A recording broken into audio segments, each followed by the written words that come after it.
झारखंड में 26,000 सहायक आचार्य यानी कक्षा 1 से 8 के शिक्षकों की नियुक्ति परीक्षा शुरू हो चुकी है। इस परीक्षा को लेकर शुरू से ही कई सवाल उठते रहे हैं, किंतु आज हम एक दिलचस्प सवाल पर बात कर रहे हैं और वो सवाल है, क्या झारखंड सहायक आचार्य परीक्षा भारत की सबसे कठिन शिक्षक परीक्षा है?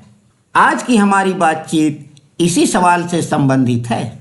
इसके लिए हम सबसे पहले देखेंगे बिहार में शिक्षक नियुक्ति की परीक्षा, जो कि झारखंड का पड़ोसी राज्य भी है। अब बिहार में शिक्षक नियुक्ति की परीक्षा टेट के बाद मात्र एक पेपर पर होती है, वो भी 2.5 घंटे का पेपर होता है। ये कक्षा 1 से 5 में भी लागू है और 6 से 8 में भी एक ही पेपर की परीक्षा के आधार पर नियुक्ति हो जाती है।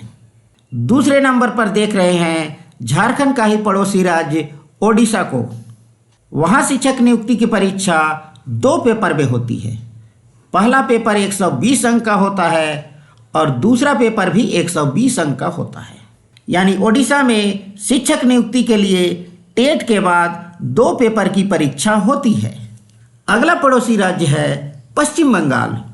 यहाँ शिक्षक नियुक्ति के लिए टेट के बाद कोई परीक्षा नहीं होती है, बल्कि matric, inter, training, TET, extra curricular activity, interview, aptitude test और टीचिंग एक्सपीरियंस के वेटेज के आधार पर मेरिट तय होता है और उसी मेरिट के आधार पर शिक्षक नियुक्ति होती है। झारखंड का अगला पड़ोसी राज्य है उत्तर प्रदेश। उत्तर प्रदेश में शिक्षक नियुक्ति के लिए टेट के बाद 150 अंकों की परीक्षा ली जाती है, जिसे सुपर टेट भी कहा जाता है, और इसी के मेरिट के आधार पर नियुक्ति होती है। और अगला राज्य है जो झारखंड के साथ ही बना है, और वो राज्य है छत्तीसगढ़, जहां शिक्षक नियुक्ति के लिए टेट के बाद किसी तरह की कोई परीक्षा नहीं ली जाती है, बल्कि टेट के प्राप्तांक के आधार पर ही मेरिट तय होता है और शिक्षक नियुक्ति होती है।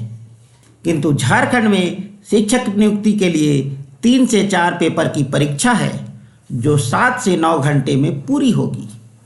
तो इस प्रकार हम देखते हैं कि झारखंड के पड़ोसी राज्यों की तुलना में झारखंड में शिक्षक नियुक्ति की जो परीक्षा है वो ज़्यादा कठिन है। यदि झारखंड सहायक आचार्य नियुक्ति परीक्षा की तुलना भारत के दूसरे राज्यों से भी की जाए तो उम्मीद है वहाँ भी ये परीक्षा सबसे कठिन साबित होगी। आज के लिए इतना ही। वीडियो में बने रहने के लिए धन्यवाद।